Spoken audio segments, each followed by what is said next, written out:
Irmãos, em nome de Jesus, amém e graças a Deus. Amém, irmãos. Hoje nós estamos agora retornando, né, ao capítulo 12, se eu não me engano, de Hebreus, mas hoje a gente não vai retornar propriamente a ele, mas a gente vai fazer uma espécie de preparação, ainda falando acerca de fé. Eu preparei um estudo para vocês que nos ajuda a entender um pouco mais acerca de fé através das parábolas de Jesus. E a gente vai passear por algumas parábolas de Jesus e extraindo de cada uma delas uma aplicação para a fé genuína. A primeira parábola hoje vai ser uma que a gente estudou recentemente, que é a parábola do semeador. Eu disponibilizei um estudozinho simples para vocês, que é o que eu estou seguindo. Já está no WhatsApp da comunidade. A parábola do semeador, como vocês sabem, ela está nos 3 evangelhos sinóticos. Então a gente vai fazer um pouco diferente, já que a gente leu, da última vez que a gente leu, acho que foi ontem ou na quarta, no Evangelho de Mateus. Hoje a gente vai fazer a leitura em Marcos, tá certo? Amém. Então eu queria convidar vocês a gente iniciar o estudo de hoje nessa parábola do semeador, sempre tendo em mente que nós estamos aprendendo um pouco né, a respeito da fé bíblica. Vamos tentar fazer isso à luz das parábolas que Jesus contou.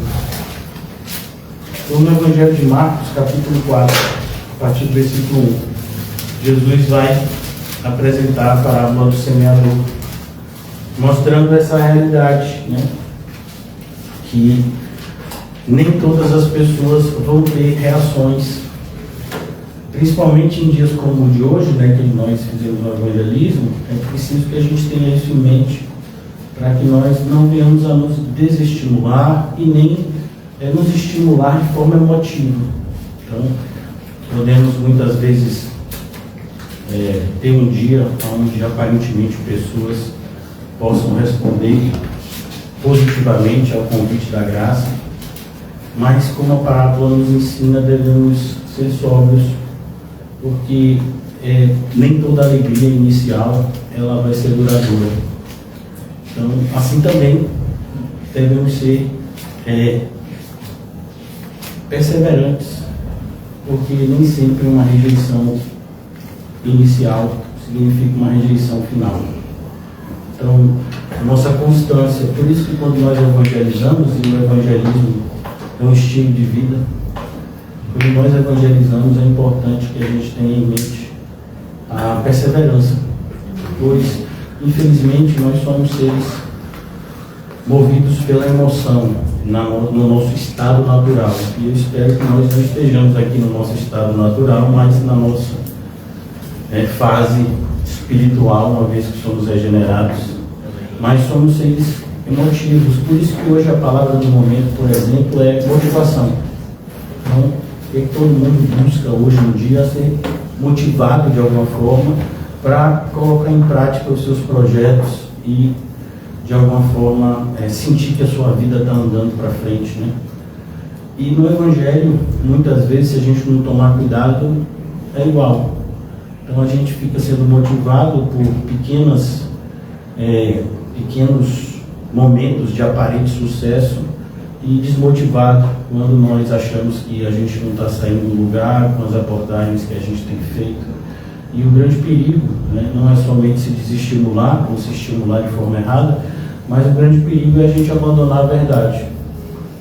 Porque é o que tem acontecido muito, né, pessoas quando veem que a forma do Evangelho se apresentar, ela não é popular e nem é aceita pelas massas, então a gente tem visto uma postura, né, do movimento evangélico de alguma forma adulterar a verdade para tornar mais agradável as pessoas e atingir assim um maior número de adeptos. Nós não esperamos isso, não queremos isso, pelo contrário, devemos lutar contra esse tipo de pensamento.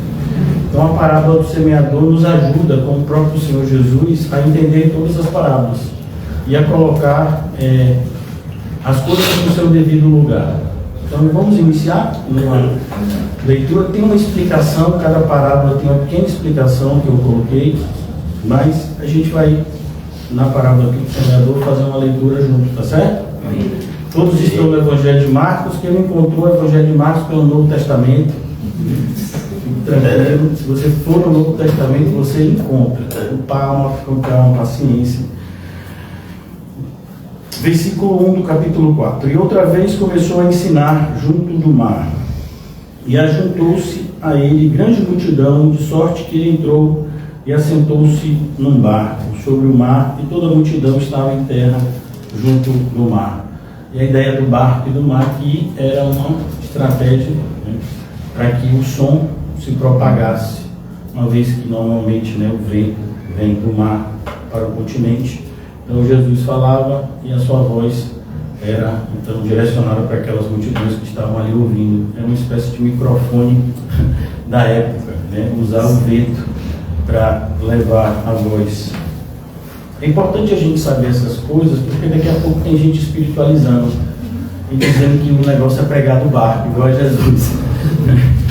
E aí você vai ver os desastres acontecendo, porque água e equipamentos eletrônicos não é uma boa combinação, né? Mas continuemos. Versículo 2: ensinava-lhes muitas coisas por parábolas e lhes dizia na sua doutrina. Então veja, Jesus tinha uma doutrina, e ele agora, no início do seu ministério, aqui em Marcos, ele está apresentando a sua doutrina. Doutrina é uma palavra que significa um conjunto de ensinamentos, né? Por que eu estou falando isso? Porque todo mundo tem uma doutrina. Mesmo aqueles que não dizem não ter doutrina, ou dizem não gostar de doutrina, ele deve ter um conjunto de ensinamentos, que às vezes ele nem tem consciência, que de alguma forma é o fundamento da sua vida, né?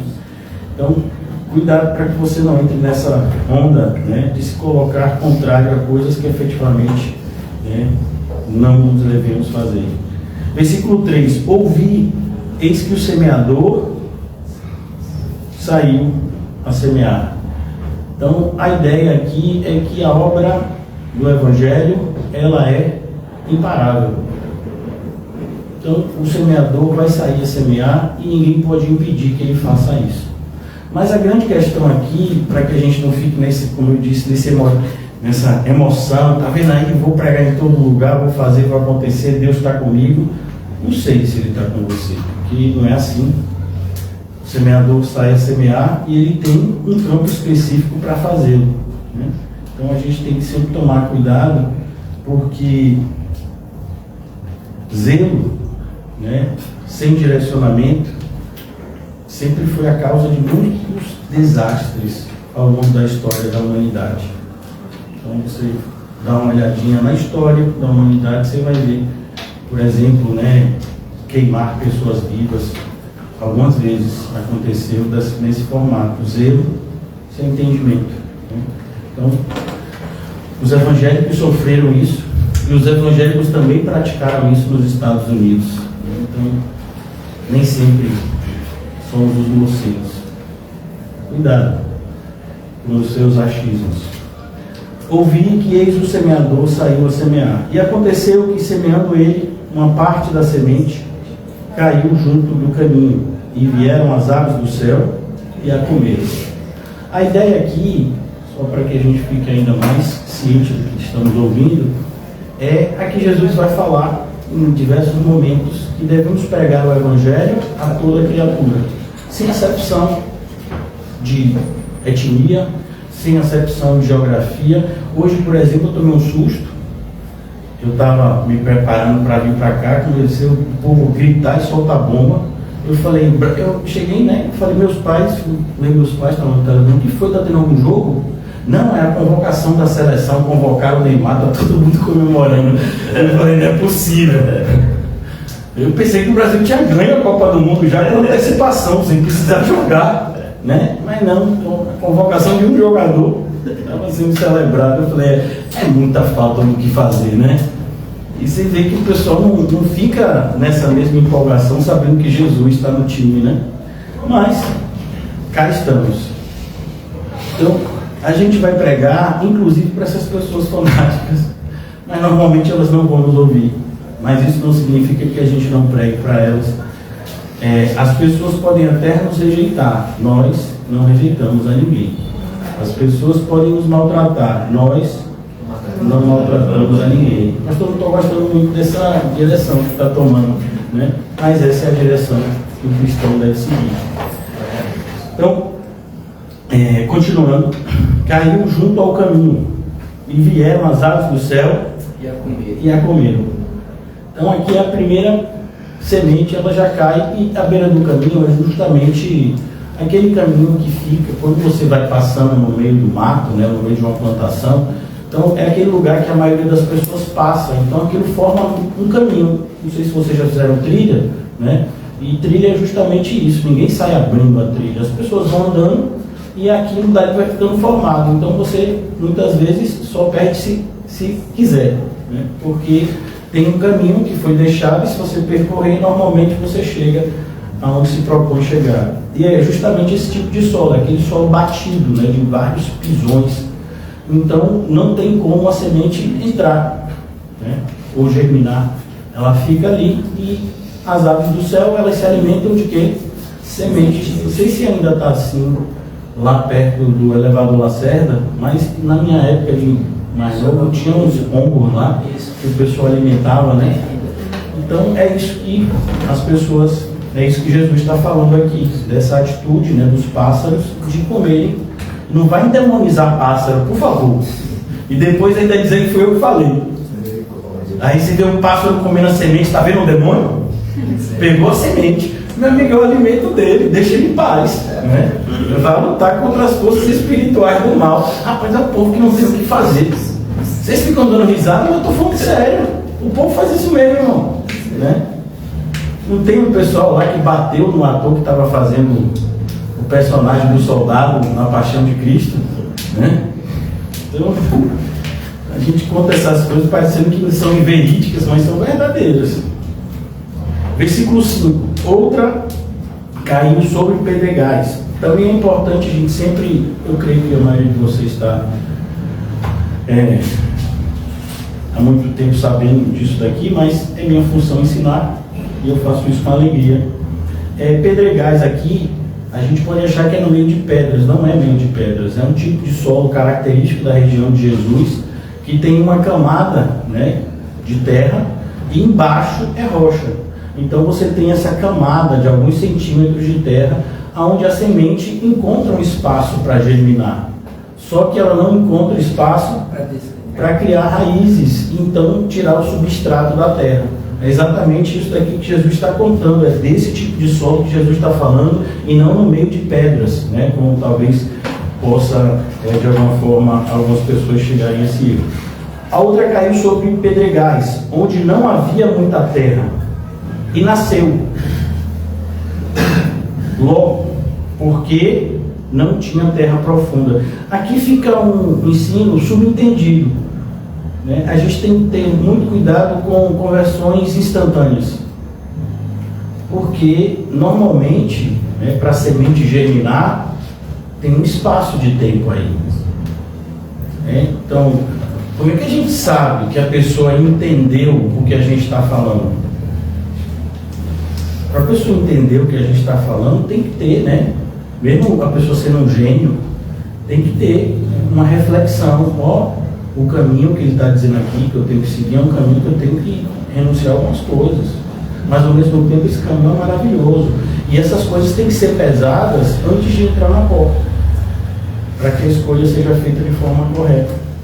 É por isso que aqui é apresentado, né, de forma intrínseca, né, dentro do texto, que nasceu logo não é uma coisa tão boa assim.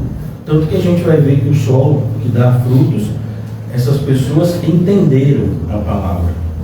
Mas vamos continuar.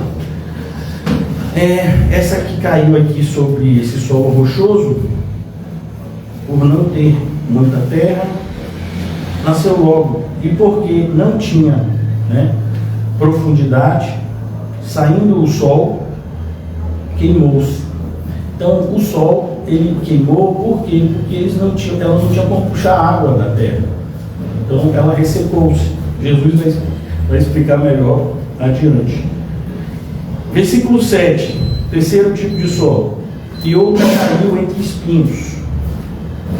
A gente já explicou recentemente, mas eu vou falar de novo. Caiu entre espinhos, que significa que no lugar onde foi plantado, o solo era até bom, mas tinha espinhos. É por isso que muitas vezes, nessas plantações, as pessoas fazem um preparo da terra para o plantio. E nesse preparo, uma das coisas é tirar as ervas daninhas. E os espinhos estão incluídos nessa categoria, justamente para evitar esse tipo de acontecimento. Mas Jesus ensina, mostrando que ainda assim pode acontecer. Versículo 7. Caiu entre espinhos, e crescendo os espinhos, ou seja, os espinhos eles crescem juntos com a semente. E crescendo os espinhos, sufocaram e não deu fruto.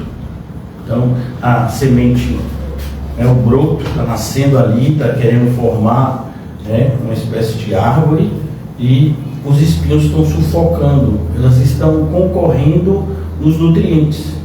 Então, o nutriente que deveria ser só para a árvore acaba sendo dividido com os espinhos, e fora isso, os espinhos impossibilitam o crescimento, porque eles meio que abraçam aquela planta. Continuando, versículo 8. E agora, quarto tipo de solo. E outra caiu entre espinhos, e crescendo, versículo 8. E outra caiu em boa terra, e deu fruto, que vingou e cresceu. Então, olha o processo.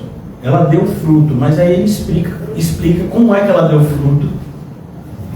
O nascimento, a germinação daquela semente, todo o processo normal de um nascimento de uma planta, e ela vai crescendo, e ela vai pegando corpo, por assim dizer, e ela produz os frutos que se esperava desde o início da plantação. Mas mostra-se que nem toda planta vai produzir a mesma quantidade de frutos. E ok com isso.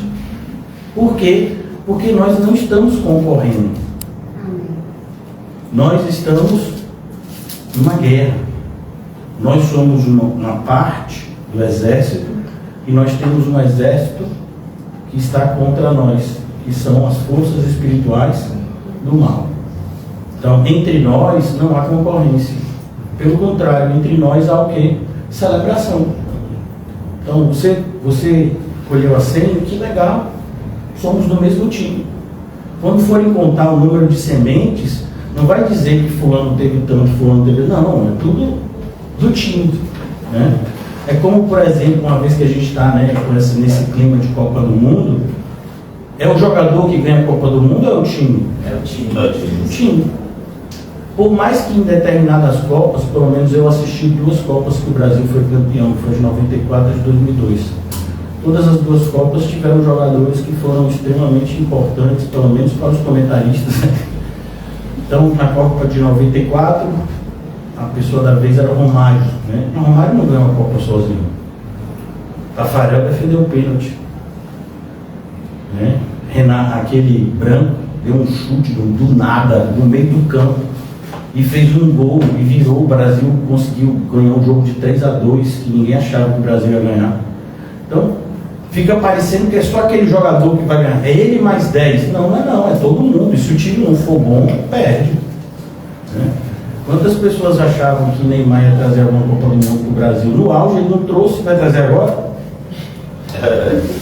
A expectativa, e esperança a gente não tem, só tem do Senhor. A expectativa é, se o time jogar bem, e o Brasil, ao que parece, tem um técnico que tem alguma respeitabilidade no meio futebolístico.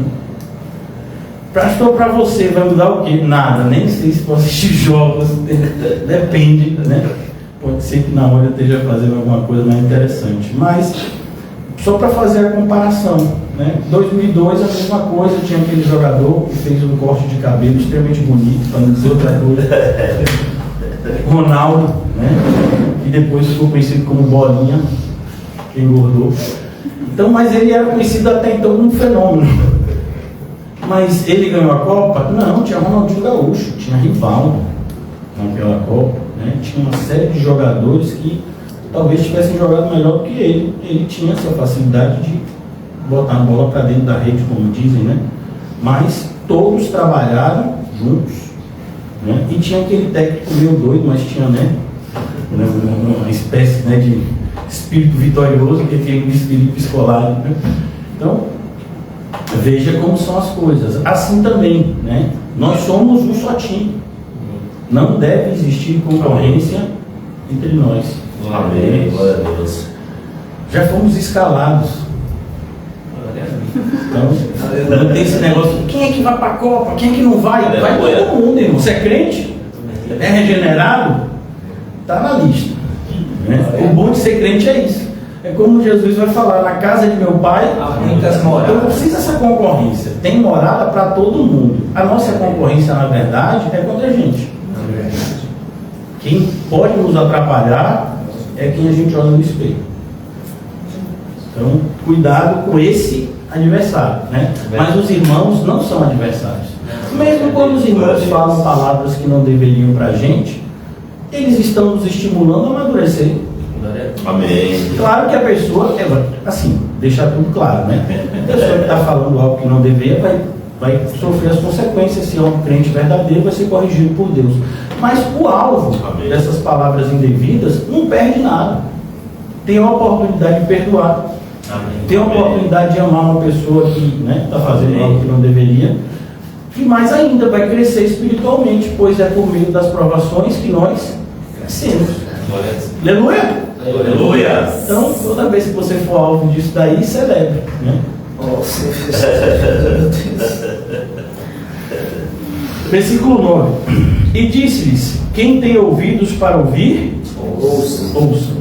Porque essa frase, que não é só dita aqui, é dita em outras passagens, porque a ideia é que esses ouvidos que conseguem ouvir, eles são um dom de Deus. E é exatamente esse o ponto que a gente está tratando hoje, que é fé. Então, para que eu possa ouvir de forma efetiva o que o Senhor tem falado a mim pelos seus servos, eu preciso receber o dom da fé. Senão a palavra de Deus não vai entrar como deveria no meu interior. Mas vamos continuar aqui. Quem tem ouvidos para ouvir, ouça. Versículo 10. E quando se achou só, os que estavam junto dele, com os 12, interrogaram-no acerca da parábola. E disse-lhes: a vós vos é dado saber os mistérios do reino de Deus. Então veja a necessidade de estudos. Então você lendo sua Bíblia sozinho em casa, isso é muito legal, leia mesmo, leia o máximo que você puder, mas se você não tiver pessoas que te ensinem, provavelmente você vai chegar em alguns pontos onde interrogações vão ser produzidas na sua mente, e se você não tiver cuidado, você pode ir por um direcionamento errado. Então é necessário, e foi assim que o Senhor projetou a sua igreja de forma perfeita, com pastores que são mestres, que podem e devem ensinar as pessoas o caminho correto. Mas aos que estão fora, ou aos que estão de fora, todas essas coisas se dizem por parábolas. Outra coisa aqui, irmãos, às vezes a gente pensa que Jesus quer que todo mundo entenda tudo. Não. Quem ele quiser que entenda, vai entender. Mas esse é Jesus. Na sua certidão de nascimento tem escrito o nome de Jesus? Né? Na minha não tem. E ainda que tenha, você não é o Jesus, filho de Deus. Então nós não temos esse direito de fazer acepção de pessoas, mas nós temos que ter discernimento de comportamento. Lembra? Não dá pérolas aos porcos e nem as coisas aos cães, as coisas santas aos cães. Então essa atitude, ela é cobrada de nós, sim, e é um discernimento espiritual, para que a gente saiba onde nós devemos insistir e onde não devemos, porque o resultado da obra não depende de mim. O que depende de mim é a fidelidade da obra. Então eu preciso ser achado fiel naquilo que o Senhor Jesus disse que eu tenho que fazer. Eu tenho que fazer exatamente como Ele disse que eu tenho que fazer. E isso inclui essa atitude de não insistir aonde nós não devemos. Isso não é falta de amor. Se for falta de amor, está errado. Isso não é falta, né, de vontade da expansão do Evangelho, mas isso é uma confissão de que nós somos dependentes de Jesus para tudo. Então, inclusive no evangelismo, ou principalmente nele, se o Senhor Jesus me deu essa orientação de que eu não devo insistir dessa forma, dando pérolas aos porcos e coisas santas aos cães, fazer isso é desobediência. Então, cuidado. Continuando. Aos que estão de fora, todas essas coisas se dizem por parábolas. Versículo 12. Para que vendo, vejam e não percebam. Então as pessoas vão estar diante, como hoje aqui. O que nós estamos vivenciando aqui, todas as vezes que nós nos reunimos como igreja, nós estamos vivenciando a experiência mais sobrenatural que a raça humana pode experimentar, que é ter o Espírito Santo de Deus atuando em nós e a presença espiritual de Cristo no meio de nós. Então, isso é o mais espiritual que o ser humano pode chegar aqui na Terra. Mesmo com toda a simplicidade de onde nós nos reunimos, mesmo com a simplicidade das pessoas que estão aqui reunidas, nós estamos no lugar mais importante do mundo. Então, por que a maioria das pessoas não vê isso e talvez, infelizmente, alguns de vocês não enxerguem? Porque não estão percebendo o que está acontecendo aqui. Vocês estão vendo, mas não estão percebendo. As pessoas estavam diante de Jesus, viam ele fazer milagres, viam ele fazer coisas extraordinárias, viam ele falar de uma forma que nunca foi falada antes, mas não perceberam que estavam diante de Deus.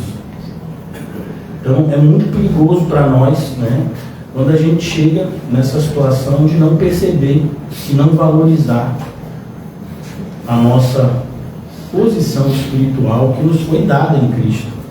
Fique claro, isso não é mérito de ninguém aqui, isso é graça, como a gente já aprendeu. Continuando. Para que vendo, vejam e não percebam. E agora, outro sentido, audição, ouvindo, ouçam, mas agora não entendam. As pessoas até ouvem, mas elas não entendem. E aqui a importância, né, desse formato. Se tem dúvida, pergunte. Mas sabe por quê? E são 16 anos pastoreando. Sabe por que a maioria das pessoas não tem dúvida? Porque para você ter alguma dúvida, você tem que ter um mínimo de estudo. Ninguém consegue duvidar de algo que não sabe nada. Você tem pelo menos que se esforçar um pouco. Aí quando você começar a tentar entender, as dúvidas vão aparecer. Mas aqueles que nem esse esforço inicial fazem, que são a maioria, não tem dúvidas. Aí você fala assim, vem cá, o que você acha da ordem de salvação? Massa! Mas você é adepto de qual? Assim, né? Todas. O que você acha assim da consumação final? É tudo, né? Eu acho interessante, você levou a igreja de hoje, elas querem dizer alguma coisa, mas eu não entendo. Então, as pessoas não fazem a mínima ideia do que estão ouvindo, mas ainda assim dizem que estão entendendo tudo. Você vê, né? Vai fazer um evangelismo, entrega um panfleto. O nosso panfleto, graças a Deus, muitos se fizerem vão fazer, né? Sem desculpa. Mas quando a gente, né? Quando se distribui aquele tipo de panfleto que você compra em loja, né? Já vem formatado e diz, procure uma igreja próxima de você, que é a mesma coisa que mandar pessoas matadas. Alguém que é evangélico normalmente diz assim, não, eu já conheço a palavra. Rapaz, aquilo é mesmo que me matar. Quando a pessoa diz, já conheço a palavra, por quê? Porque eu falei, eu estou estudando a Bíblia há 17 anos e nem cheguei perto do que George Miller falou, que é arranhar a superfície. E a pessoa que muito provavelmente não entende nada, está dizendo que conhece a palavra. Aí eu fico, né, na minha mente, deve conhecer a palavra ignorância. Essa deve ser a palavra que a pessoa conhece. Então, cuidado para você não ir nessa direção perigosa. Até para a gente ter dúvida, a gente tem que se esforçar. É por isso que as pessoas não têm dúvida. Porque não querem se esforçar e não querem aprender, né?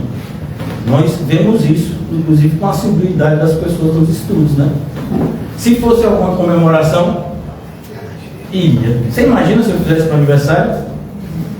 Provavelmente ia ser a maior lotação do ano. Né? Vai ter bolo. Então vou.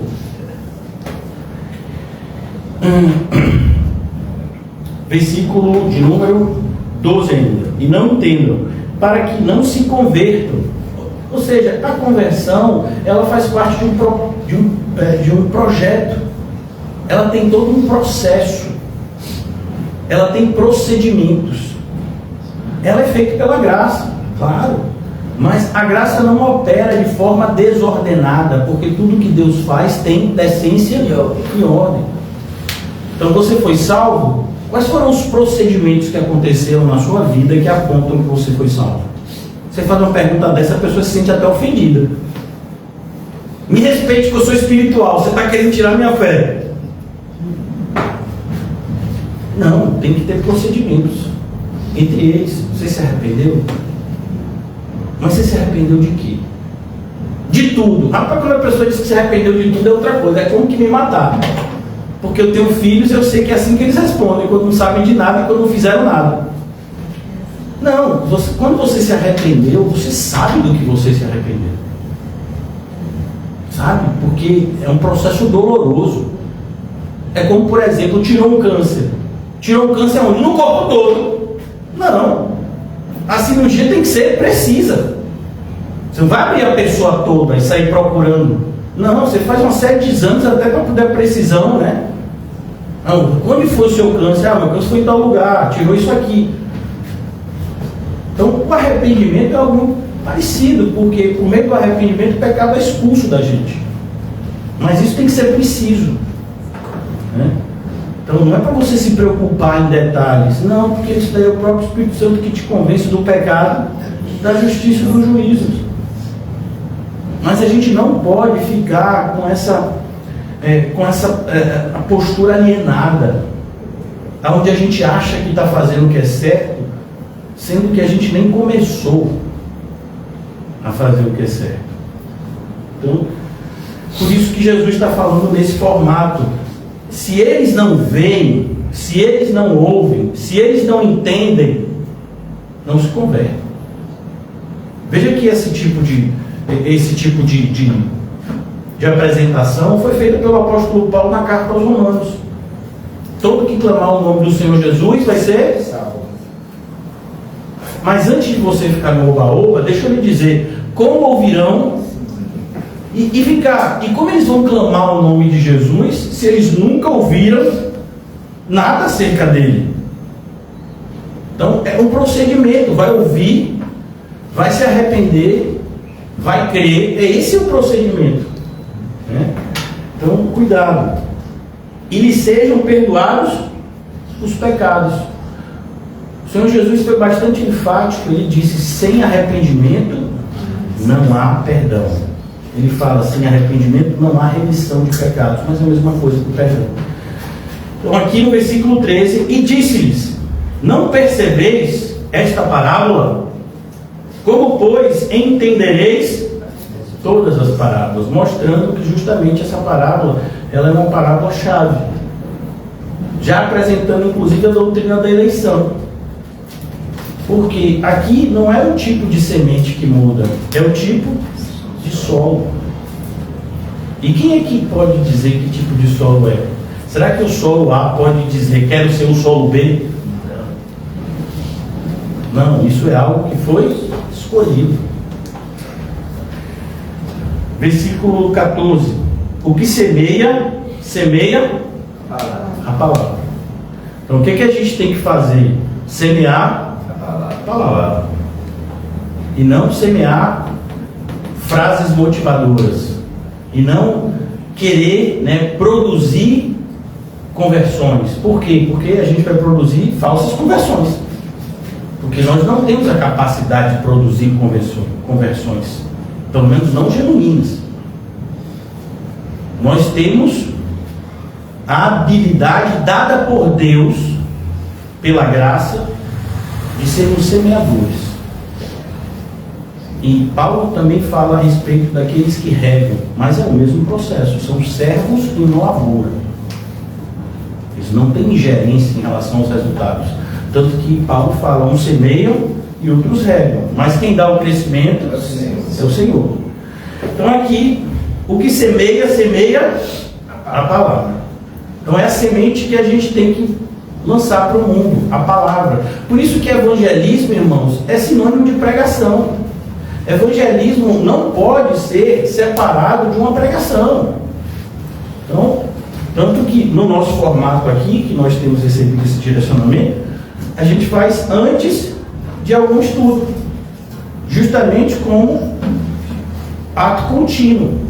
Você está sendo convidado a conhecer a graça de Deus. Quando? Agora. Venha e veja. Venha e ouça. Versículo 15. Os que estão junto do caminho são aqueles em quem a palavra é semeada. Então, eles estão junto no caminho. E aqui, Jesus está falando do solo que eu falei, na beira do caminho. Solo, aquele solo duro, que a semente não encontra espaço para germinar. Os que estão junto do caminho são aqueles em quem a palavra é semeada. Mas, tendo-a eles ouvido, vem logo Satanás. Por isso a gente tem aqui sempre orado e dado uma atenção especial a alguns irmãos que são seduzidos pelo demônio do cafuné. Você sabe quem é, né? É uma entidade maligna que dá sono para você durante a pregação. Existem estudos científicos de máquinas de eletrochoque. A gente ainda não adotou essa postura, estamos em oração, que dependendo da quantidade do seu batimento cardíaco, os choques vão ser produzidos no seu corpo para que você não venha dormir durante a pregação, né? E se o batimento cardíaco for baixar demais, o choque é mais forte ainda, né? E aí talvez a pessoa saia do culto tão eletrizado e não dorme. Por isso que a gente ainda está, né, fique dias sem dormir, nós ainda estamos em estudo, né? Então, mas existe, vocês estão dando risada, né? Uma forma de reação. Mas é claro que a gente vai sentir sono quando não deve, irmãos. E é claro que a gente muitas vezes vai perder o sono quando deveria ter. Como é o nome disso? Queda. A gente caiu. O pastor nunca caiu assim, não. Caiu sim. Adão, todos caíram. Ou seja, nasceu caindo. Então, a gente nasce com essa predisposição ao erro, a fazer as coisas muitas vezes nas horas erradas. Então, às vezes você tem fome quando aí não está na hora de comer, e às vezes na hora de comer você não tem fome. Pastor, essa é o fato. Isso não acontece comigo, né? Eu sei, talvez você seja abençoado nesse sentido, mas normalmente é assim, né? Então, quantas pessoas às vezes dormem no volante? É para dormir no volante? Não, é para dormir no colchão. Inclusive tem aqui, né, uma loja, se vocês quiserem falar sobre o sono, tem os doutores do sono aqui. Mas que fique bem claro que tem que dormir na hora certa. Amém. Né? Amém. Então, brincadeira à parte, e é isso que a gente tem que ter cuidado, porque faz parte. Não sei se vocês são assim, irmão, é certo. Toda vez que eu começo a estudar, por isso que quando eu começo a estudar, já estudo com um copo de café do lado. Quando começo a estudar a Bíblia, quando eu vou estudar outras coisas, não tem problema não, é um negócio interessante. Mas se eu for estudar a Bíblia, se eu for estudar a palavra de Deus, eu digo, gente, vai dar vocês sono nenhum, né? Acabei de acordar, disposto. Aí você já sabe, é a operação de quem? Do demônio do cafuné, uma entidade maligna que está ali ao redor e você não está percebendo, mas ele está entoando canções de ninar para você, tentando fazer você perder a semente. Tendo eles ouvido, vem logo Satanás e tira a palavra que foi semeada. Há também uma reação que se configura aqui nesse mesmo processo, que é pessoas que chegam na igreja cheias de si mesmo. Então você está ouvindo, né, a pessoa apresentando a verdade de Deus para você, e você na sua cabeça está não concordando nada com isso. E você nem pensou em refletir no que a pessoa te disse, para ver se efetivamente o seu pensamento está correto e está lhe sendo apresentado está errado, né? A Bíblia nunca vai estar errada, mas as pessoas podem estar. Mas as pessoas, por conta da soberba natural do ser humano, isso independe de quantidade de dinheiro na conta bancária, viu? Existem moradores de rua que são tão soberbos ou até mais do que multimilionários. A soberba é uma característica do ser humano caído, e não de pessoas que têm pouco ou muito do ponto de vista material, né? Sempre tenha muito cuidado com isso, porque às vezes a gente quer aplicar alguma coisa aos ricos, aos pobres, e não, somos todos seres humanos. Portanto, temos inclinações para as mesmas falhas. Aqui, continuando, tendo eles ouvido, vem logo Satanás, mostrando que Satanás está ao derredor, como disse o apóstolo Pedro, e tira a palavra que foi semeada nos seus corações.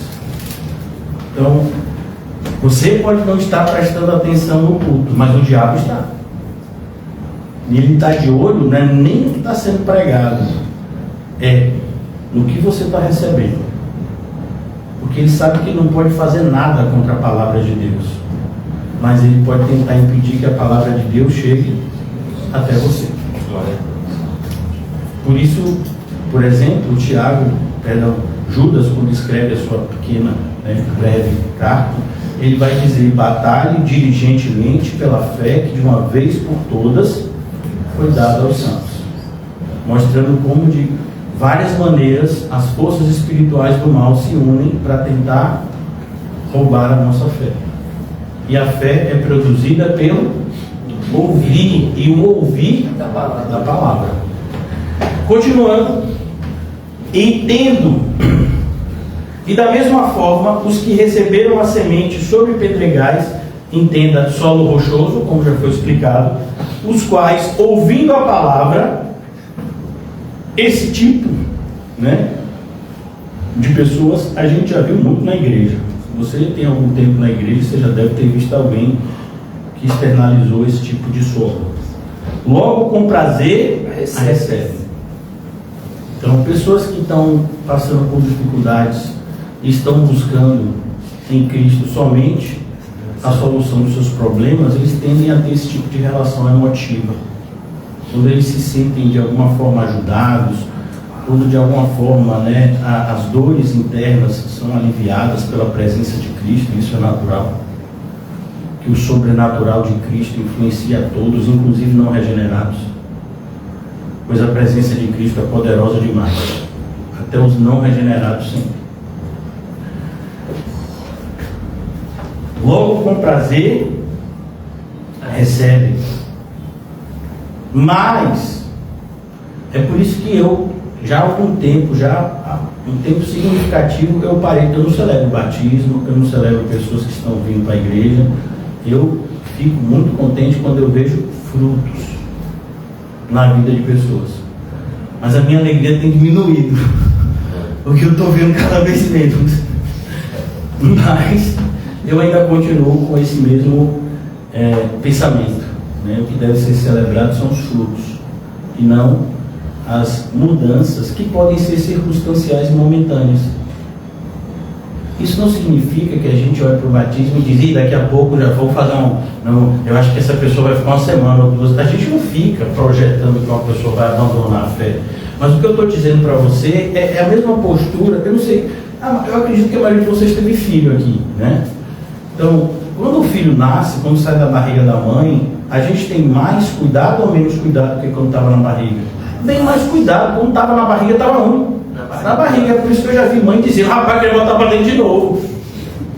Porque depois que sai, limpa cocô, faz cocô. E se não fizer cocô, você se preocupa, porque aí tem que botar supositório. É uma loucura, irmão. Às vezes as coitadas das mães, né, os pais, vão usar olheiras assim, né, sem dormir, se não tiver. Então, quando uma pessoa é regenerada, você acha que vai dar trabalho para os irmãos da fé? Dá. Ah, pastor, eu nem sinto isso. Deve ser porque você não é irmão da fé. É como aquele parente distante que aparece para ver o recém-nascido, tira uma foto, vai embora, não vê mais. Para ele foi ótimo. Não tem que limpar fralda, não tem que se preocupar com comida, não tem que, né, botar para dormir, não tem que fazer nada, só tirou uma fotozinha com o bebê, deu uma brincadeirinha com o bebê. Meu amigo, não é para você brincar com o bebê aqui não, é para ajudar a cuidar. Então, por isso, né, se a pessoa está demonstrando essa alegria inicial, a nossa responsabilidade é o quê? Dar estímulos, dar material para que essa pessoa possa ver se é isso mesmo que ela quer. E à medida que a resposta for positiva, a gente vai se alegrando e vai vendo, né, os frutos nascerem, porque inevitavelmente a árvore boa vai dar frutos, né? Então, mas sempre o cuidado, porque nessa alegria inicial, muitas vezes a gente pode perder a atenção. Já está regenerado, deixa eu procurar outro aqui. É um perigo. Já pensou, acabou de ter filho, deixa eu fazer logo outro. Deixa esse aí para se criar sozinho. É por isso que há 100 anos atrás tinha tanta mortalidade infantil. Porque os pais faziam isso. Você vai ver histórias de crianças de 14, 15 anos criando 10 irmãos. Porque os pais faziam filhos, iam para trabalhar no campo, não tinha como ficar criando aqueles 10 filhos. Aí pegava o mais velho e dizia, cuida. Você acha que uma criança de 14, 15, 12 anos tem condição de criar? Aí tinha umas coisinhas que aconteciam antigamente, né? Tomara que não esteja acontecendo hoje, né? Mas aí é geopolítica, aí já não é mais nosso assunto. Então aqui, fique comigo, né? Não com o demônio do cafuné, em nome de Jesus. Amém. Amém. Os quais, ouvindo a palavra, logo com prazer a recebem, mas não tem raiz em si mesmos. Percebeu? A raiz, ela fica exposta?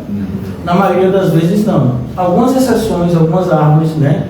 Às vezes até em determinados tipos de solo, íngreme, né? Fica exposto. Isso com o tempo, mas normalmente as raízes ficam ocultas na terra. Então, o crescimento espiritual é algo que só pode ser percebido pelos frutos e não pelas raízes. Porque as raízes a gente não vê. É a mesma coisa do amor ao dinheiro. O amor ao dinheiro é a raiz de todos os males. A gente não está vendo na maioria das vezes. O que a gente vai ver? As atitudes que a pessoa tem que denunciam uma submissão ao dinheiro. Um desejo desenfreado por ele. Então, mas ele está onde? Esse desejo na raiz. Mas vai chegar em outras partes da árvore. Por quê? Porque está lá na raiz. Mas cuidado, porque muitas vezes a gente pode não perceber se não tivermos um olhar mais atento. Aqui, continuando, não tem raiz em si mesmos. Antes são temporários.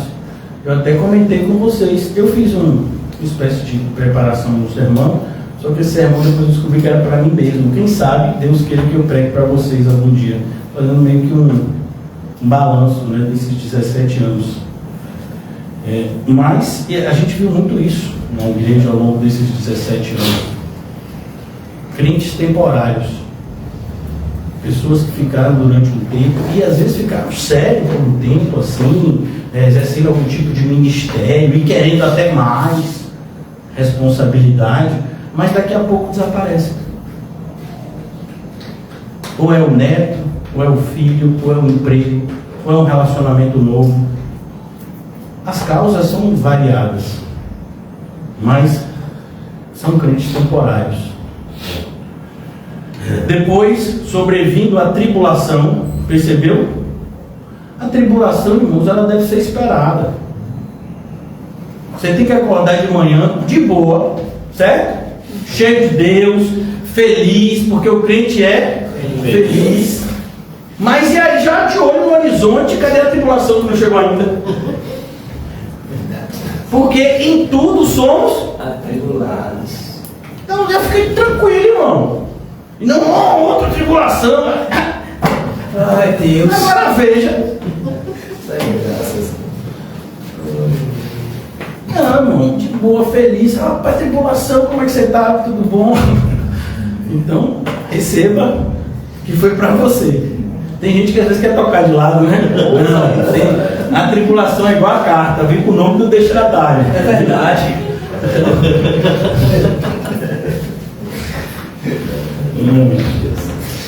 Sobrevindo a tribulação ou perseguição, em que tribulação fala desse sofrimento, né, de você com alguma circunstância, ou você com você mesmo, mas a perseguição fala desse sofrimento de pessoas tentando de alguma forma nos fazer um mal. Né? Outra coisa que também, tranquilo, amém? No dia do aniversário eu recebi umas mensagens, irmão. Não foi as mensagens dos irmãos, não. A mensagem dos irmãos, você viu que eu respondi todas. Esse ano assim estava em oração. Graças a Deus. Respondi as mensagens, pelo menos eu creio que eu respondi todas. Mas, chegam as mensagens também que você não sabe se a pessoa está desejando um feliz aniversário, morra. Você não sabe o que a pessoa quer. É meio que dá vontade de mandar. É o quê? Se você tentou me desejar um feliz aniversário, obrigado. Se foi outra coisa, está perdoado. Mas a gente falar assim, pode produzir, né, alguma discussão, então a gente evita. Mas é isso, a perseguição ela acontece, irmão. Você é crente, você tem o Espírito Santo de Deus. As pessoas que estão agindo pelo Espírito do mundo, elas não sabem, mas elas têm alguma coisa contra você. Eu não sei se acontece só. Eu também acho que Deus ele caprichou comigo assim nessa área. Mas até na minha aparência. Outro dia a pessoa falou: você tem uma cara de mal. Eu falei: minhas filhas não dizem isso de mim, graças a Deus. Então, a gente não pode, a gente não tem gerência nisso, né? Mas a gente pode guardar o nosso coração dessas coisas e mais, deixar essas pessoas envergonhadas. Eu sou mal, se você me conhecer, você vai perceber que eu sou uma pessoa, né, normal, no mínimo. Então, depois, sobrevindo a tribulação ou a perseguição por causa da palavra, por causa. Então, eu sempre gosto de dar esse exemplo porque é para mim. Você estacionou no lugar errado, veio a Trans Salvador, guinchou o seu carro, é o diabo? Não, é você. O diabo não tem trabalho nenhum aí. Foi você que estacionou no lugar errado. E você sabe qual é a penalidade para estacionar no lugar errado, né? O carro vai ser removido. E você vai ter que pagar uma multa muito legal. E vai ter que pagar, inclusive, o tempo que o carro vai ficar no depósito. Ah, mas eu deixei só alguns minutos. Meu amigo, não importa. É a lei. É clara, não pode estacionar. Eu estou falando porque isso já aconteceu comigo. Aí no início, aí você fala: o diabo, que diabo, rapaz? Eu ainda facilitei pro diabo, porque ele não teve trabalho nenhum. Eu acho que ele ficou dando risada. Ele ficou de boa, ele falou assim: rapaz, esse cara tá facilitando demais a minha vida. Eu falei: não, nunca mais eu faço isso, né? Que nada facilitar a vida do diabo, não, a gente tem que dificultar. Mas cuidado, né? Porque a perseguição tem que ser por causa da palavra, não por conta de escolhas ruins que eu fiz. Não se engane o homem, o que você plantar. Então, se você está colhendo a respeito de escolhas ruins que você fez, não é tribulação nem perseguição por conta da palavra. São escolhas ruins que você fez. Se você é um filho de Deus, talvez você esteja sofrendo isso como uma disciplina corretiva de Deus. Mas ainda assim, por escolhas ruins, você fez. É diferente do que está sendo dito aqui, né? Que fique claro. Por causa da palavra, logo se escandalizam. Olha, eu acho interessante, eu já presenciei isso na igreja. Pessoas, muitas vezes, elas ganhavam um salário, gastavam esse salário todo com o consumo de álcool, com outras coisas, né? Às vezes não tinham responsabilidade, mas gastavam de forma desordenada. Aí começaram a frequentar a igreja, pararam de gastar nessas coisas e acho que começaram a dizimar. Puxa, os parentes vieram igual um demônio. Tá dando o dinheiro todo para a igreja. E quando era pro bar? Ah, não, bar é de boa. Porque até eu pegava na conta dele. Então, essa postura. Se você entrar hoje num curso para concurso, que você nunca vai passar, eu mesmo conheço uma pessoa que está estudando para concurso há 10 anos. Não estou querendo tirar a expectativa dessa pessoa. Longe de mim. Mas assim, 10 anos, pelo menos dá uma reflexão, né? Será que esse é o caminho? Se o senhor disser vai, aí 20 anos, tudo bem. Mas as pessoas estão lá 10 anos fazendo um curso para concurso e os parentes estão na torcida. Todo dia. De domingo a domingo. Às vezes tem aula extra no domingo, porque a pessoa diz, tem 9 anos já tentando, não deu, tem que fazer alguma coisa diferente, né? E a pessoa se dedica mais para tentar passar. E os parentes estão lá torcendo. Aí você começa a frequentar a igreja 2, 3 vezes por semana. Tá louco! Perdeu a noção da realidade. Oxi! E quando é para determinadas coisas do mundo, pode? E você vai ver que o que está por trás? O amor ao dinheiro. É sempre assim, né? Então aqui na igreja eu já vi várias vezes senhores, senhoras, né? Homens, mulheres, que muitas vezes se tornavam, né? Se viam como reféns de seus familiares. Eu, num primeiro momento, minha família também foi contra, mas aí foi um problema deles. Meu pai no começo ficou sem falar comigo, minha mãe ficou triste, chorava. Oh meu Deus, meu filho agora é evangélico. Você precisa ver quando a irmã Mirella se converteu. Você tirou sua irmã da igreja, não foi? Me chamou para conversar sério. Eu pensei que era alguma coisa assim, né? Preciso conversar com você. Eu falei, sim, pai, o que foi? Você tirou sua irmã da igreja, tá certo isso? Eu falei, não, pai, ela está frequentando. Não, você tirou ela da igreja, ela é para a igreja com a gente, ela foi mais católica, né? Então, é normal esse tipo de coisa. Hoje em dia não, hoje em dia, graças a Deus, as coisas estão meio que aceitadas, mas tem esse processo, onde a maioria das pessoas desiste. E a maioria, que absurdo, meu amigo, você nem tomou pedrada, você nem colocaram cuspe na sua comida, pelo menos você não viu, e o que a gente não vê, né? Então, você está tranquilo, as pessoas estão ficando invocadinhas com você, e você já está, imagina quando o negócio for a vera. Quando lhe trancarem fora de casa, como já aconteceu, vai dormir na igreja. Então, passa, irmão. E também, se não passar, Deus sabe, né, o que fazer para aliviar. Como disse o salmista, o Senhor está sempre nos guiando a pastos verdejantes, a águas que refrigeram a nossa alma. Então, a gente não é vítima, nunca vai ser. Nós temos o privilégio de sofrer por amor a Cristo, ou a covardia de não nos sujeitarmos a isso. O que mais a gente vê na igreja é a coragem ou a covardia? A covardia. A covardia é muito mais comum que a coragem. E está lá escrito em Apocalipse, a gente falou recentemente aqui, os covardes. Então as pessoas param de frequentar o culto. Eu acho interessante, tem surgido um novo abandono aqui, que as pessoas somem, e se você tentar ligar, não lhe atende. Por quê? Por conta da pregação. A pregação, eu disse a vocês, é a principal forma de quê? De disciplina. Então a pessoa, nesse formato que a gente tem aqui, pela graça de Deus, irmãos, pela graça de Deus, nada foi premeditado, pelo menos não por mim. Então a pessoa que abandona, ela já sabe que está errado, irmão. A quantidade de pregação que apontou para isso, fora aquilo que a pessoa disse que era indireta do pastor, então a pessoa já sabe que está errado, ou errado. Isso é graça. Porque uma das primeiras, a maior oportunidade que a gente tem de se arrepender, começa com a consciência do erro. Não sei se essa pessoa vai ter algum momento de arrependimento, mas pelo menos sabe que o que fez é errado. A luz do que aprendeu aqui com o ensino. Isso não é ruim, isso é bom. Eu tive que parar e orar porque em um determinado momento as pessoas me acusaram de estar tirando as pessoas da igreja. Não, a gente está apacentando, apacentar isso. Então as pessoas vão sair por isso aqui, não porque eu quero, mas porque nós estamos pregando a palavra. A mesma palavra que atrai, ela também afasta. Então, essa consciência, por isso que Jesus vai dizer que essa parábola é raiz para entendermos todas as parábolas. Então as pessoas saem. Ah, mas eu tenho que fazer isso.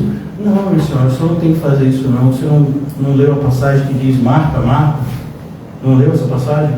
Se preocupa com muitas coisas, mas somente uma é necessária. Maria escolheu a boa parte.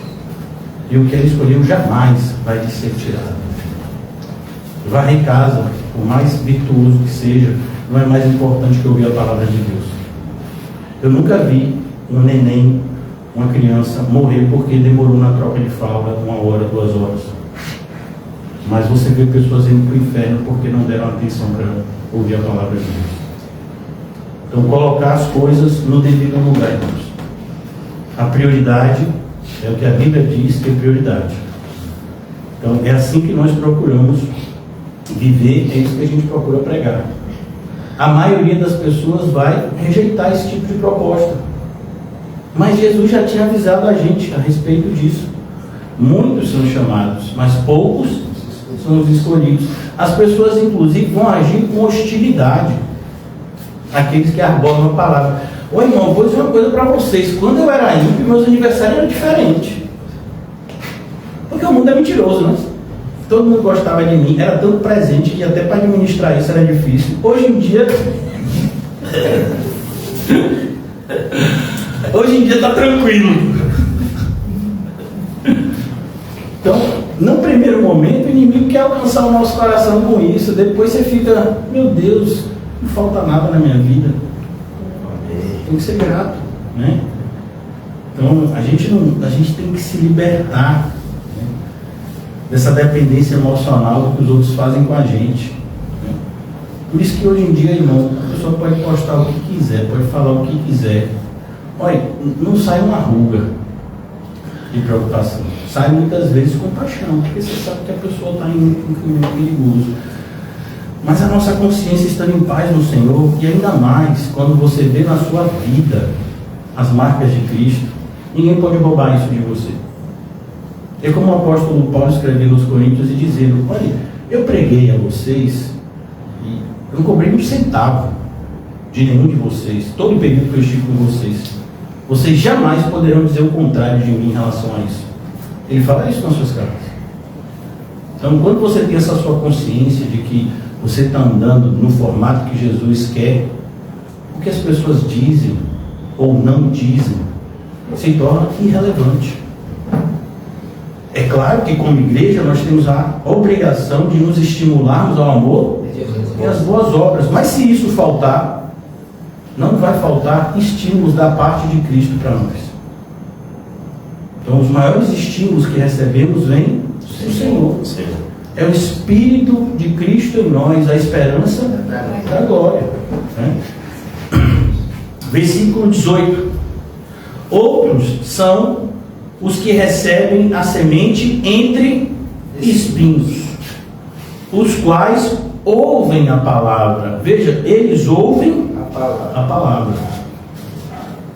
Mas os cuidados deste mundo, e preste atenção, ele não está dizendo que são, né, somente os enganos da riqueza. Em primeiro lugar, ele fala dos cuidados.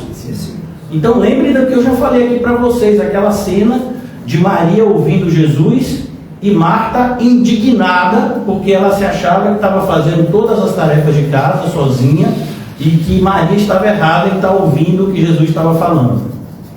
E ela ficou numa indignação tão grande que ela não se conteve de falar com Jesus no meio da pregação.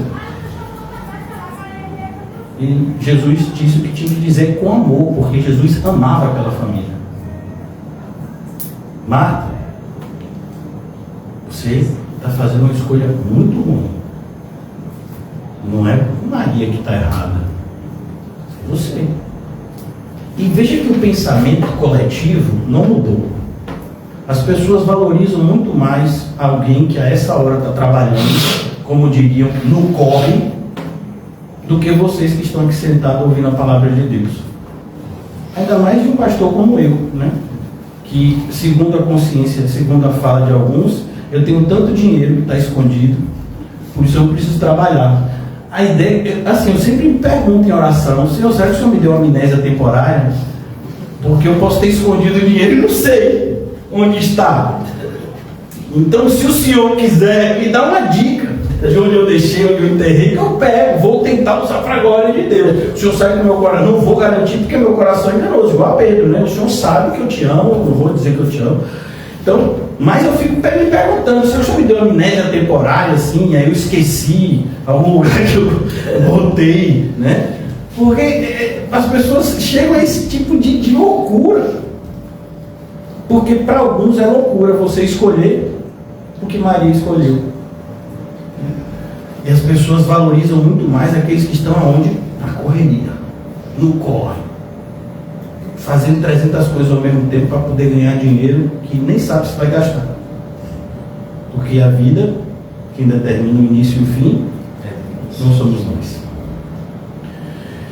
Então, cuidado, porque se a gente ficar dependendo de estímulos externos, a gente vai fazer escolhas péssimas. As pessoas que inclusive dizem gostar da gente, e muitas vezes gostam do ponto de vista humano, elas vão nos dar conselhos sempre nessa direção. Rale. Fique dependendo da vontade de Deus, não. Ele vai fazer a parte dele. Como está escrito na Bíblia: faça por ti.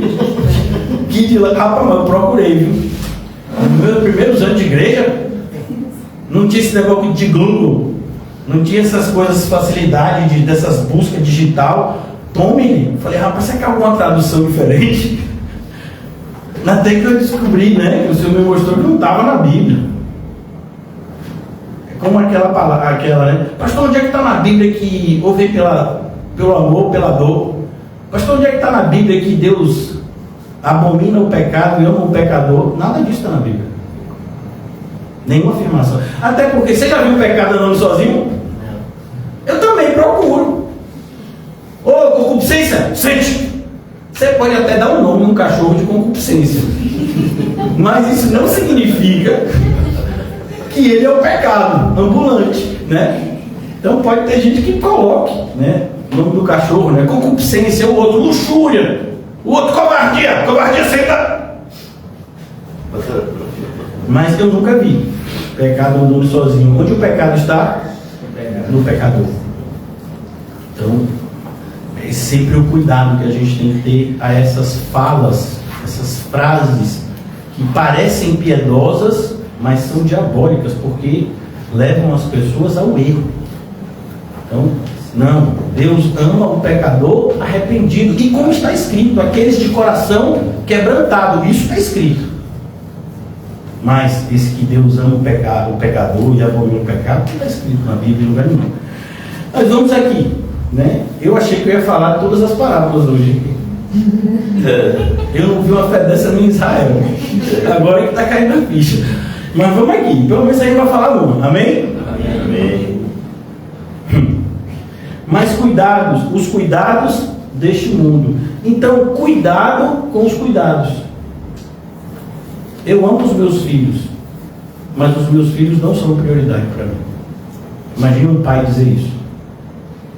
E você sabe por que os meus filhos não são prioridades para mim? Porque eu os amo. Se os meus filhos fossem prioridade para mim, isso significaria que eu não tenho por eles um amor genuíno. Mas esse tipo de compreensão é o que a gente viu aqui. É impossível para determinadas pessoas. Que o Senhor não deu olhos, ouvidos e nenhuma mente apta a receber esse tipo de ensino. Então, quando a gente fala essas coisas, fica parecendo que a gente é mau. E que legal é aquela pessoa que diz: minha família é tudo para mim. Essa pessoa é correta? É a mesma pessoa que, se o filho fizer uma bobagem, desculpa. Se o filho fizer 5 bobagens, desculpa. Mas na 7ª bobagem, esses são os discípulos de Pedro.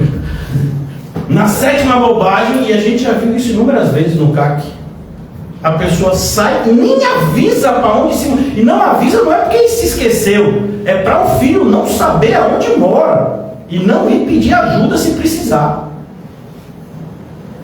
Essa é a pessoa que diz: minha família é tudo para mim. O amor que não se acaba é o amor de Cristo. Toda espécie de amor humana já vem com prazo de validade. E ela tem lá, né? Que é igual essa cadeira. Quando você vai comprar a cadeira, diz suporta até tantos quilos. Aí chega uma pessoa e senta, e a perna faz assim. Rapaz, essa cadeira veio com defeito. Aí você pergunta, você tem quantos quilos? Não é da sua conta.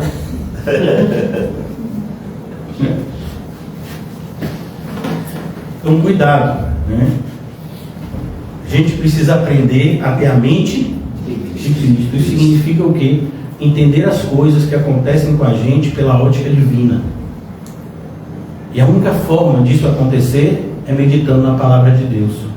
O Espírito Santo não coloca isso na nossa cabeça por osmose, não há transmissão de dados, nem via Bluetooth e nem via chip. Não tem transmissão de dados. Você tem que estudar. Por isso que o salmista dizia: medita na palavra do Senhor de dia e de noite. Senhor, eu guardei a tua palavra no meu coração para não pecar contra ti. Né? As pessoas dizem que querem obedecer a Deus, mas não estudam a Bíblia, não valorizam momentos como esse. Então elas vão aprender quando? Cuidado. Continuando. Os cuidados deste mundo. Os cuidados deste mundo. Sua casa, você deve cuidar dela, mas a sua casa não pode ser o seu tesouro. O seu emprego não pode ser o seu tesouro. Todas essas coisas que são sinônimos de moralidade no mundo, nós temos que ter cautela. Veja que, se você prestou atenção na experiência de John Bunyan, que é retratada no livro Peregrino, para onde foi que Sabedoria Segundo o Mundo enviou ele? Para a cidade da moralidade, onde as pessoas, por agirem segundo comportamentos que a maioria da sociedade valoriza, como eu disse a vocês, a pessoa que trabalha muito na nossa sociedade é criticada ou é aplaudida? É aplaudida. Quer ver um exemplo? Tem um técnico de vôlei muito famoso, Bernardinho. Não sei se você já ouviu falar. Se é brasileiro, nunca ouviu falar nele. Então, ele foi campeão tanto na seleção masculina quanto na seleção feminina. Um dos seus filhos, né, era levantador da seleção, não sei se ainda é, mas foi durante muito tempo. E ele é assumidamente um workaholic. É uma expressão em inglês que significa viciado em trabalho. Ele passa madrugadas. Quando ele, não sei se ele, eu acho que ele deve estar em algum clube agora. Mas quando ele está em algum clube, ele passa madrugadas vendo o filme dos adversários para montar estratégias. Dorme pouquíssimo. Ele é técnico de vôlei, irmão. Ninguém vai morrer se perder uma partida de vôlei, não. Pelo menos eu nunca vi. Fulano morreu porque perdeu a partida de vôlei. Eu nunca vi isso, né? E ninguém vai, né, ficar multimilionário porque ganhou um campeonato de vôlei. Mas é o que ele gosta de fazer. E aquilo é a vida dele. Inclusive ele fala que perdeu relacionamentos, que não viu o crescimento dos filhos direito e tal, que durante muito tempo não teve um relacionamento legal com os filhos porque ele era viciado no trabalho. E o mundo faz o que com esse tipo de gente? Aplaude, idolatra, manda ele dar palestras a centenas de milhares de reais. Uma palestra dele é caríssima, para ele te ensinar a ser viciado no trabalho igual a ele. Aí a gente pode... Inclusive, eu tenho uma comadre que chegou agora, e ela é de meu filho, e eu sou madrinha do filho dela. Nós somos muito amigas, ou éramos. E nós nos apoiávamos muito em tudo. Ela trabalha com doce, eu trabalhei com ela muito tempo com doces. Eu fazia toda a produção e ela era a parte financeira. E só que ela não tinha limites com clientes. Qualquer cliente chegasse independente do dia, do horário, ela pegava.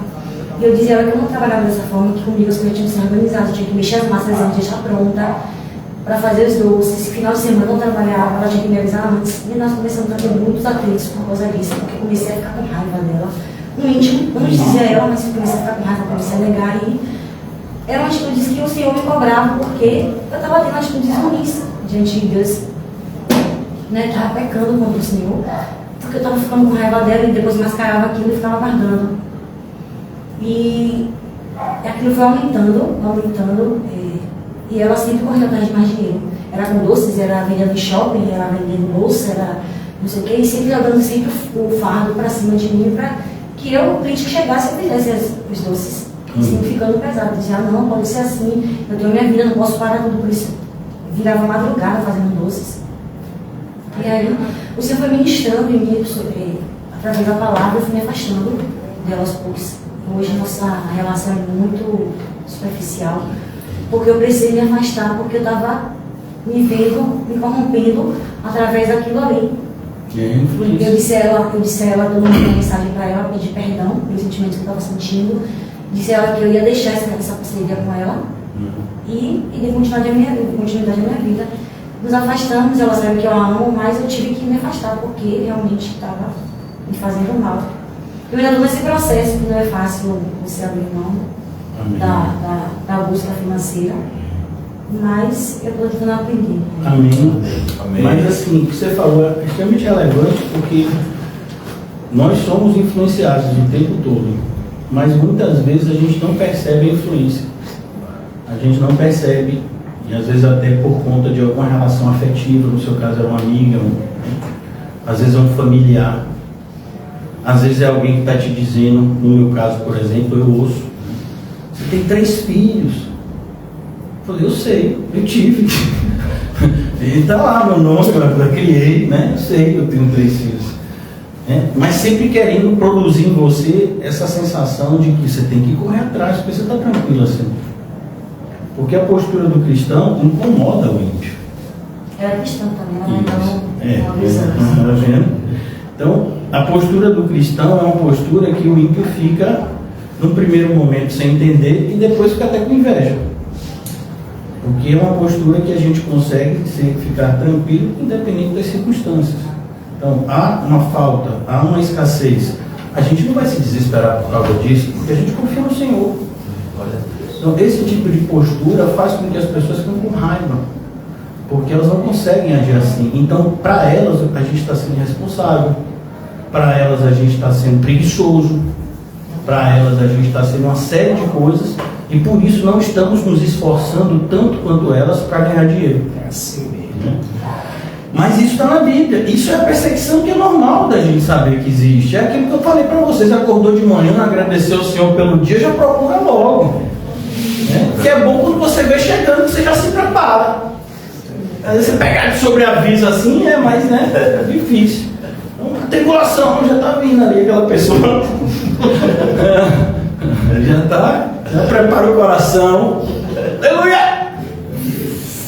Então, porque é isso, a gente está sendo influenciado. A gente é influenciado, irmão, por vídeos.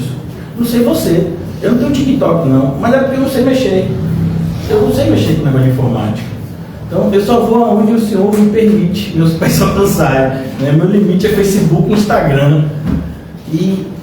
Mas tem coisas, tem vídeos às vezes que aparecem assim que eu choro. Eu acho que o Instagram tem uma entidade ali. Ele fica ouvindo você, aí ele bota umas coisas pra você e fala, quem foi que te falou? Quem foi que te falou que eu gosto de ver essas coisas? E aí você se emociona. Mas aquela emoção não é verdadeira não. Por exemplo, amor que desperta responsabilidade para os filhos. Massa, que coisa boa, o cristão tem que amar. Mas e aí, vai ser como? Vai ser com os cuidados deste mundo? Ou vai ser confiando em Deus? E a gente falou aqui ontem, esperar no Senhor não significa apatia, não significa paralisia, letargia, nada disso. Esperar no Senhor é atividade. Significa quem espera no Senhor está orando. Quem espera no Senhor está como aqueles 2, o que recebeu 2, o que recebeu 5 talentos, fazendo girar aquilo que ele já recebeu do Senhor no local que o Senhor colocou ele. A gente espera no Senhor no sentido de ir para algum lugar que o Senhor não disse ainda, mas naquilo que o Senhor me colocou, eu tenho que ser fiel. Então a espera do Senhor é sempre ativa. A gente não espera no Senhor vendo série na Netflix. E você pode ver, viu, irmão? Dependendo da série. Mas a gente não é escravo disso. Então temos que ter cuidado com os cuidados deste mundo. Porque o mundo vai tentar produzir em nós um determinado tipo de moralidade que vai nos colocar num caminho oposto ao que Jesus tem para a gente. Então, para que a gente seja aplaudido pelo mundo, a gente vai ter que fazer coisas que desagradam a Deus. Como o caso, né, que a gente já viu, como o exemplo que a irmã deu. Então, a prioridade da gente tem que ficar clara para todos. É quem? Deus. É Deus. Né? Então, vamos lá. Continuando, já preciso concluir, o horário já deu aqui. Eu cheguei aqui, eu achei que eu não podia nem pregar hoje, porque eu fiquei muito enjoado, estava com a sensação, com a ânsia de fazer uma coisa que eu não vou dizer, porque senão as pessoas fazem. Você já viu isso? A influência é tão grande que se alguém vomitar, tem gente que vomita. Você já viu? Você também? Imagina, quem tá passando mal sou eu. Por que você quer vomitar, seu invejoso? Né? Não, mas eu não consigo ver uma pessoa vomitando, eu vomito também. Eu falei, espere sua vez de passar mal. Mas, brincadeira, isso é o poder da influência. Quer uma coisa também que revela empatia? Quando você boceja, normalmente quem está do seu lado às vezes nem está com sono, já revelou. E o meu bocejo foi ensaiado, eu não estou bocejando de verdade. Mas já, a pessoa que já para já pegou, bocejou, vamos dormir, está na hora. A gente tem isso no nosso inconsciente. Se você fizesse algum curso, né, que fala sobre aspectos da cognição, né, aspectos da mente humana, você descobre coisa, irmão. Então, continuando, os cuidados deste mundo e os enganos das riquezas, mostrando que as riquezas, elas são enganosas. Toda riqueza, ela é obtida por pessoas que acham que vão estar mais seguras se estiverem com mais dinheiro ou com mais bens. Então, a ideia de ter dinheiro no inconsciente ou no consciente popular é sempre associada à ideia de segurança. Se eu tiver mais, eu vou conseguir me proteger de uma enfermidade comprando remédio, eu vou poder fazer um tratamento por mais caro que seja, eu vou poder morar em um lugar que é mais seguro, eu vou poder proporcionar para as pessoas que eu gosto uma vida mais confortável. Então é assim que o amor às riquezas chega para a gente e nos domina. O engano das riquezas. Por quê? Porque as pessoas vão obtendo riquezas e elas não vão amando mais, elas vão amando menos as pessoas e mais os seus bens. Você até começa no meio desse engano. Eu vou adquirir bens para ajudar as pessoas que eu amo. Mas nesse processo, todo o coração humano é corrompido. Todo. Sem exceção. E aí você começa a sentir mais relação de afeto com as coisas do que com as pessoas que você dizia estar lutando por elas. É sempre assim, viu? Sem erro. E as ambições de outras coisas. E assim, uma pessoa, por exemplo, que não tem nem um helicóptero, vai ter um jatinho? Não, tem que ter uma, né? Primeiro você vai ficando rico e compra um carrão. Tem que ter uma ordem, né? Você não fica rico e já sai comprando um jatinho. É assim. Parece que não sabe ser rico. Não, você vai ganhando dinheiro, você compra um carrão, aí todo mundo te apoia. Mas daqui a pouco você vai para esse negócio de carro grande, carro bom, é ótimo carro, mas o carro fica no solo. Para mim é graças a Deus, né? Mas para essas pessoas destemidas, não, eu perco muito tempo. E para quem tem dinheiro, tempo é dinheiro. Então as pessoas querem abreviar os seus deslocamentos. Então, eu gasto 50 minutos de carro daqui para cá. Não, se eu pegar um engota, eu vou gastar 10 minutos. Eu já vou ter 40 minutos onde eu vou poder fazer dinheiro. Aí as pessoas compram o quê? Um helicóptero. Mas aí depois você começa a viajar em primeira classe. Você é rico, lembra? Rapaz, vai falando que eu tô gostando. Eu tô me imaginando. A gente já tá com helicóptero agora, né? Eu acho que o pessoal vai ter uns sonhos aqui de noite e vai acordar assim. O problema é acordar e ver que aquilo era sonho, né? Não, mas vocês já estão com helicóptero. E aí você já está com helicóptero, mas aí você precisa uma viagem maior, tem que ir de avião. Tudo bem, você é rico. Aí você compra a primeira classe. Mas tem aquele problema chato. Quando você viaja em aeronave, ela tem os próprios horários. Por mais que você seja rico, A aeronave de carreira, né, como eles chamam, não vai mudar os horários. Então você quer ir para Paris, você quer ir para Roma, eu tenho um horário. Paris, aqui, ó, São Paulo, Paris é esse aqui, São Paulo, Roma é esse aqui. Só que você é rico agora. Não, eu estou a fim de ir para Roma, não quero esperar amanhã para ir não. Ah, tem que comprar um avião para isso? Então eu vou comprar um jatinho. Aí compra um jatinho. E se você não tivesse, você ficar amigo de Vorcaro aqui, né? Ele disse que ele era uma pessoa tão generosa que ele presta. Sem cobrar nada em troca. Então, veja que há um processo nisso. Até você chegar a um Elon Musk, que diz, não, a Terra está muito chata, eu quero ir para o espaço. Eu quero dar eu já me cansei de seres humanos, quero conversar com os marcianos. Acho que ele vai ter uma desilusão, porque os marcianos não existem. Né?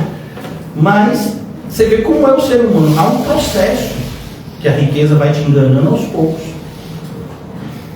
O diabo sabe como fazer o seu trabalho. A gente muitas vezes não está fazendo o nosso. Qual é a principal característica do diabo? Não é te assustar, é te enganar. A gente está muito acostumado com filme de terror, mesmo quem não assiste, pensando que o diabo quer nos botar medo. Não, o diabo não quer botar medo em ninguém. O diabo quer nos enganar. O diabo, e a principal estratégia de engano do diabo é tentar se apresentar como nosso aliado. Foi isso que ele fez com Eva. Ó, Eva, estou querendo quebrar sua onda não. Estou querendo jogar água na sua fogueira, mas assim, você está pensando que o que Deus fez com você e com seu marido é muito bom? Como ele disse, não é nada, tem coisas muito melhores. Você pode ser como Deus. Isso é ele que já tinha sido expulso por conta desse desejo insano. E ele conseguiu enganar uma terça parte de anjos. Não, ele conseguiu, isso sempre me assusta. Ele conseguiu enganar anjos. Você imagina para enganar a gente como é fácil? Porque os anjos, em relação à inteligência, à sabedoria, é muito superior a nossa. Por isso que a nossa única esperança é termos o Espírito Santo nos ajudando nesse discernimento. E ele vai enganar Eva, dizendo que é amigo dela. Ó, Eva, Deus não foi tão seu amigo, eu vou ser seu amigo. Quando ele chega perto de Jesus, mesma coisa. Pô, Jesus, estou aqui, ninguém se preocupa com você, mas eu me preocupo. 40 dias, 40 noites sem comer, claro, o senhor está com fome. Se tu és mesmo filho de Deus, por que você não transforma essa pedra num pão? Você tem condição de fazer o que você quiser. Então, aqui a gente vai ver isso, as ambições, os enganos, mas tudo começa com os cuidados. É por isso que você encontra essa identidade desde o mais pobre ao mais rico. O que as pessoas querem? Um pouco mais. Um pouco mais. Sempre começa assim. Então, uma pessoa que mora numa comunidade aqui, ela não quer sair daqui e morar num condomínio de luxo. Ela, de repente, quer o quê? Bater uma laje. 2 ou 3. E aí depois pegar o terreno do lado, invadir e construir um mini prédio e sair alugando. Misericórdia. Aí uma vez que essa pessoa começou a ganhar dinheiro, ela disse, eu não me identifico mais com esse povinho daqui. Acho que eu vou comprar um apartamento em outro lugar. É todo um processo que começa com o quê? Com os cuidados. Eu tenho até uma casa, mas é só uma casa. O ideal era que eu tivesse 2 ou 3, porque eu alugava as outras. E aí mesmo quando eu tivesse trabalho, eu tinha uma renda do aluguel. Né? Sempre começa desse jeito. O que é que você quer? Um pouco mais. É sempre assim que o diabo entra na nossa vida.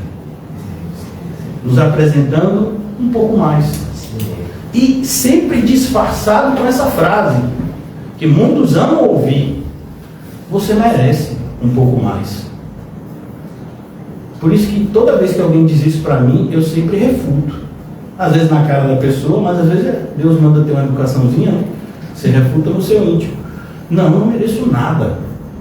Não é que eu não mereço um pouco mais, eu não mereço nada, eu não mereço o que eu tenho. Independente de ser pouco, eu não mereço. Por isso que a fala de Paulo a Timóteo é que você precisa ter maturidade, viu, Timóteo? Você é jovem, eu sei, mas tem que ter maturidade. Se você tem o que comer e o que vestir, você deveria estar contente. Que negócio é esse de um pouco mais? Satanás entra por meio dessas brechas. um pouco mais. Então eu preciso concluir. Mas os cuidados sufocam a palavra e ela fica... Veja, essa árvore cai, você olha de longe, você até pensa que é crente. Mas não dá. E o exemplo perfeito do que a gente lê aqui é o quê? A parábola, que não é parábola, perdão, a experiência da figueira que Jesus amaldiçoou. A figueira está lá, bonita, no meio da estrada, cheio de folhas, que deveria significar que ela também estava cheia de frutos, até porque no processo da figueira, as folhas, elas vêm para proteger os frutos. Então, quando você vê muitas folhas, você já pressupõe que deveria ter o quê? Muitos frutos, senão não tinha folha nenhuma. Então, aquela figueira estava ali enganando as pessoas, que iam até ela buscar frutos que deveriam ter, porque ela tinha folhas, mas não tinha. Jesus não gosta de engano, irmão. Por isso que você não precisa fingir crente, não precisa fingir ser crente. Irmão, o trabalho que você tem para fingir ser crente, se esforça para ser crente é melhor. Até porque a gente já viu, o que o Senhor espera de nós não é moralidade, é fidelidade. E fidelidade nada tem a ver com comportamentos pontuais, mas o fato de você andar com Cristo e em Cristo. Eu preciso concluir, já passei muito do horário. E estes são os que foram semeados em boa terra. Todos que ouvem a palavra. Percebeu? Ser uma boa terra, necessariamente, você tem que ouvir a palavra. E não é ler a Bíblia, você tem que ouvir. Ler a Bíblia é importantíssimo. Mas se você não participa dos encontros, essa passagem não é para você. Ouvir a palavra significa aceitar o processo de ensino que foi instituído pelo próprio Senhor Jesus, levantando para si servos que se afadigassem nesse serviço. Por isso Paulo chega a dizer que devem ser honrados com duplo salário aqueles que se afadigam no ministério da palavra e também da supervisão, né? Então, você tem esse ministério, você está lá, tem que ser valorizado. Versículo 20, vamos concluir aqui. Todos os que ouvem a palavra e a recebem, percebeu? Para você receber, você precisa estar vazio. Você tem que chegar entendendo que você precisa ser ensinado e não ensinar os outros. Ainda concluindo, e dão fruto. Então o que você e eu temos que procurar na nossa vida? Frutos que mostrem que a gente de fato é uma boa árvore. E muitas vezes esses frutos, eles vão ser rejeitados por outros. Como eu disse aqui, se você ama mais a Cristo do que os outros, a maioria das pessoas, talvez até familiares, se sintam desprestigiados, no mínimo, por você. Ah, mas você está me deixando de lado. Não estou deixando de lado, estou dando prioridade às coisas que são prioritárias, o mundo espiritual. E a gente sabe disso. Se essa pessoa estivesse se ausentando para ganhar dinheiro, ninguém reclamaria. Mas como a gente está fazendo de tudo para com todos, para, se possível, salvar alguns, não devemos criar falsas expectativas em relação ao reconhecimento. Concluindo, dão fruto a 30 ou a 60 ou a 100 por um. E agora a lição principal do estudo, que está no apontamento que eu dei para vocês, só para a gente concluir, já encerramos a exposição hoje. Nem todo entusiasmo inicial é fé verdadeira. Então a gente tem que ter esse cuidado, não só com a gente, mas com os outros. Então, cuidado, viu? Você que está entusiasmado. Então, você que, por exemplo, toda vez que eu estou orando e eu creio que o Senhor tem me direcionado a fazer alguma coisa, eu piso no freio, irmão. Eu não acelero. Porque eu preciso discernir de quem veio aquilo. Satanás se traveste de anjo de luz. E mais do que isso, irmãos, se o Senhor de fato me deu aquele direcionamento, ele vai me dar a forma de colocar em prática a ideia que ele me deu. E tudo isso é um processo. Como a irmã disse que fazia doce, né? Eles ficam prontos instantaneamente? É igual aqueles filmes do futuro? Não sei se você já viu Família do Futuro.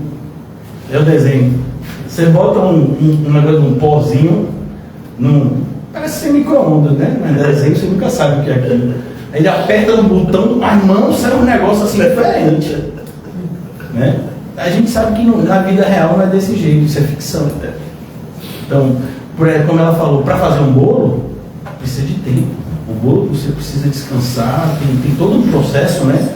De fermento, disso, daquilo, tem que preparar o recheio, tem tudo. Né? Então você não pode chegar, a pessoa, eu quero um bolo para daqui a 1 hora. Só se você quiser baixar o seu padrão de serviço e depois ser difamado. Então não entrego, tem que ser no mínimo com 24, 48 horas. Isso é uma pessoa prudente. Né? E o Senhor diz que a gente tem que ser o quê? Prudente. Então aqui, cuidado com esse entusiasmo inicial, tudo precisa ser passado pelo tempo de Deus. A fé autêntica permanece, porque ela cria raízes e produz frutos. Então, como é que eu avalio a minha fé? Não por meio da própria fé, mas por meio do que a fé produz. É por isso que o capítulo 12, né, que é precedido pelo 11, como não poderia deixar de ser, mas no capítulo 11 você vai ver uma série de exemplos de pessoas que pela fé mostraram a sua fé. E é a mesma linha que Tiago segue no seu livro, quando ele diz sobre a fé e as obras. Então, toda a fé genuína, ela é demonstrada, ela é comprovada por meio das boas obras. O coração que apenas se emociona, ele vai se secar. Então, por mais que você chore quando você está vendo um filme, se você é desses, como eu chorei no filme do Titanic, irmão. Vocês ficam dando risada, mas é verdade. Não é vergonha não, se é verdade, a gente tem que confessar e se arrepender, né? Então, por mais que você chore com aquele, não, mas ele morreu, eles deviam ficar juntos, né? Não, tem uma hora que o choro passa, né? Que você, não, os personagens estão bons, são artistas, estão tudo ganhando bem aí, né? Estão fazendo a turnê de promoção pelo mundo, está todo mundo vivo. E aí você vê o documentário do tanque que foi, né, necessário para fazer aquele filme, né? E aí uma hora o choro para. É a mesma coisa pessoas que chegam na igreja de forma emocional. Quando a emoção passa, a vontade delas de permanecer aqui passa também. Então, o coração transformado permanece frutificando. Então, quando o coração de fato é transformado, é como toda árvore. Então, quando você tem uma jaqueira em casa, aleluia! Paulinho disse, rapaz, que eu vou tentar plantar na laje. Então, imagine que Paulinho planta na laje uma jaqueira. E quando ela começar a dar jaca, a partir daquele momento, ela vai dar jaca o quê? Todo ano. Então, toda a árvore, depois que dá a primeira, né, frutificação, ela vai parar na primeira? Não, ela vai começar a produzir frutos na estação que os frutos são produzidos, né? Porque a árvore é isso. Se ela está viva, ela está produzindo frutos. Então, assim somos nós. Se temos essa fé viva, devemos avaliar isso por meio dos frutos que a nossa vida tem produzido, né? Vamos orar? Aqui eu posso ver um sem número de frutos. Aleluia! Daqui a pouco eu vou sair pegando os frutos pelo chão para levar para casa, fazer uma salada. Obrigado, Senhor, por essa alegria diante de tantas circunstâncias que tentam roubar a nossa alegria. O Senhor tem nos feito permanecer com ela. Louvado seja o teu nome. Nós te agradecemos, Senhor, pela tua palavra, pelas suas preciosas lições que nos são ensinadas. Hoje aprendemos um pouco mais através dessa parábola. Obrigado porque o Senhor nos chama a uma fé viva, firme, perseverante, uma fé que não desiste, Senhor. Muitas vezes nos questionamos até quando vamos aguentar, mas sabemos que essa resposta não vem de nós, porque se estamos hoje onde estamos, é pela tua graça. E sabemos que o Senhor nos ajudou até hoje. continuará a nos ajudar, pois o Senhor não abandona nada no meio do caminho. Que a nossa fé, Senhor, como aprendemos, não seja apoiada nas aparências, e sim na Tua verdade. Para que nós não nos vejamos submergindo nas tempestades da vida. Ó Deus, pedimos que tudo aquilo que aprendemos hoje não fique apenas na nossa mente, mas desça ao nosso coração e se transforme em uma atitude transformadora de vidas. Que a nossa fé, Senhor, crie raízes profundas como uma semente em boa terra. Que ela cresça, ainda que comece pequena como um grão de mostarda, que ela transforme o nosso interior como um fermento na massa. Que ela nos ensine a orar sem esmorecer e vigiar com prudência a obedecer a sua voz. Ó Deus, nessa noite nós oramos em nome de Jesus, nosso Salvador, fundamento da nossa fé. Amém e graças a Deus. Amém.